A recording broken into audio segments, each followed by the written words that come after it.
Okay, this is number 5 on the capital structure assignment. Let's take a look and see what we got. No Nuns has a 21% tax rate. They have $350 million in assets, financed entirely with equity, no debt, right? Equity is worth $37 a share. Book value is equal to market value, makes our life easier. And then they give us this other data, right? Let's assume that the firm's expected values for EBIT depend upon the state of the economy, recession, average, boom, right?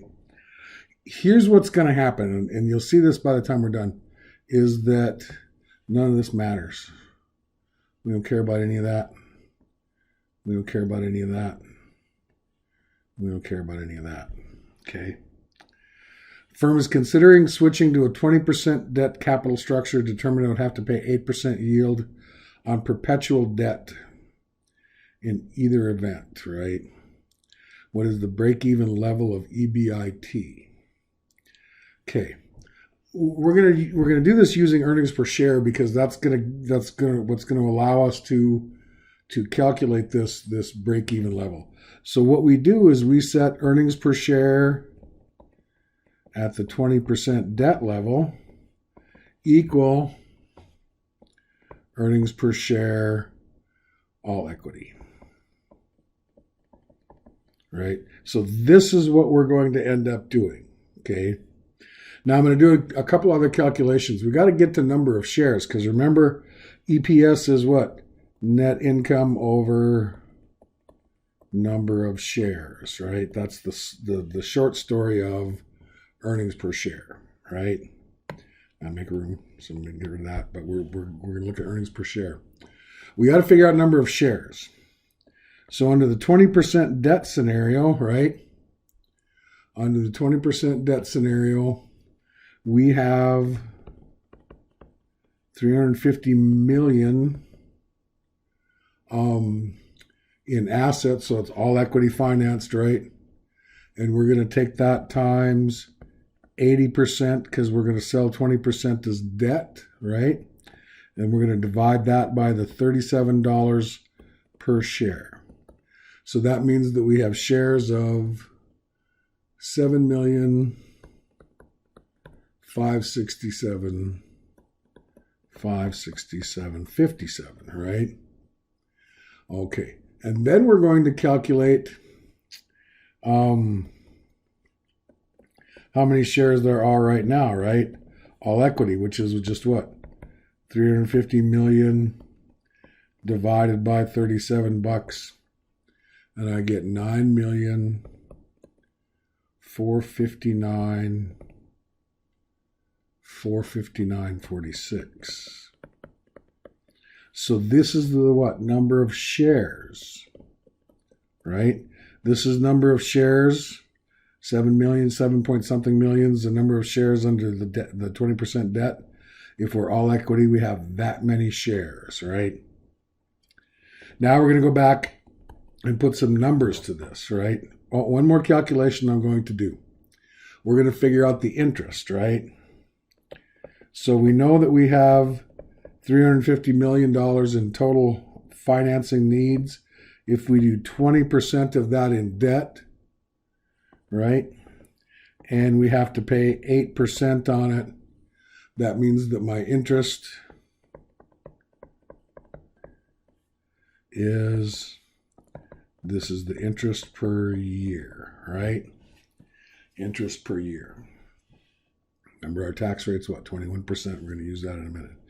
And remember, EPS is what? Essentially net income over number of shares outstanding. So we are going to do what? EPS 20% debt equals EPS all equity.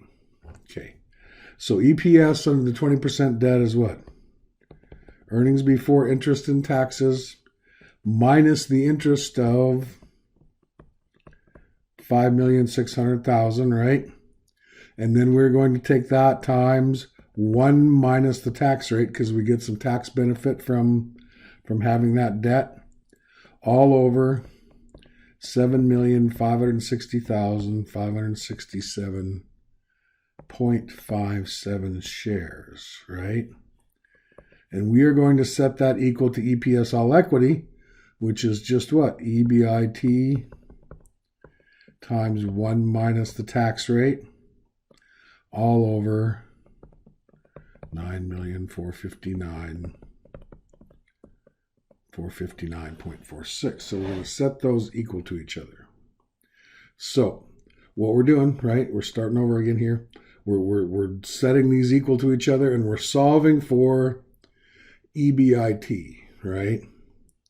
Solving for EBIT. So I'm going to take the math one step farther.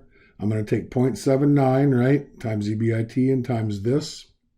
So we get 0.79 EBIT minus 4,424,000 all over 0.79 EBIT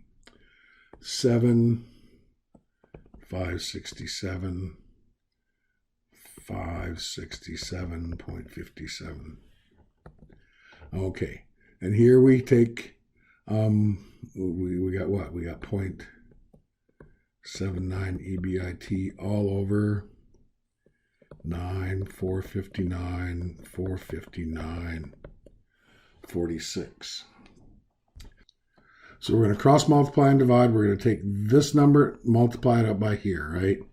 So if I take 9,459,459.46 times 0.79 EBIT, I get 7,472,972.61 EBIT minus 9 million times 4 million, whatever that is, huge number, right?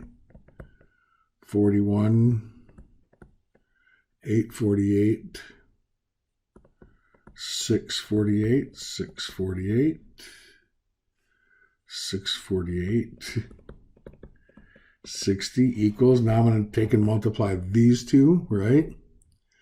And I'm going to get what? 5,978,978, what did I say? 378.72.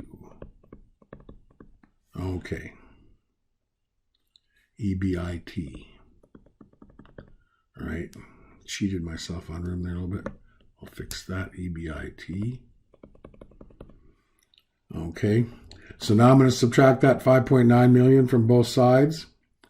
And I'm going to get 1,494,594.59 EBIT equals